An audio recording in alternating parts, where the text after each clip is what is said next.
بسم الله الرحمن الرحیم شروع کا. بسم الله الرحمن الرحیم. بنده د چا ہے؟ خدای پاک. په امت د چا ہے؟ رسول الله. په ملت د چا ہے؟ د ولایت الله. په مذهب د چا ہے؟ د امام اعظم صاحب. امام اعظم صاحب د چا په مذهب و؟ خپل مذهب. خپل مذهب یې له کومه کړی و؟ قرآن او حدیث نه یې پیدا کړی و. قرآن کول د چا ده؟ د خدای پاک. حدیث کول د چا ده؟ رحمان رسول الله. آفرین، شاباس زویه.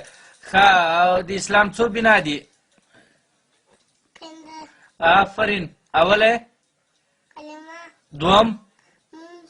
دریم، روژه. څلورم، زکات. پنځم. غږ باطل شي. آفرین. د محمد رسول الله څو یاران دي؟ څلور. نومونه یې واخله. ابوبکر صدیق. عمر فاروق. آفرین. عثمان غنی. آفرین. الله تعالی. آفرین. څو کتابونه دي زویه؟ څلور. نومونه یې واخله جانانه. تورات، انجیل، زبور، قرآن. آفرین، شاباس.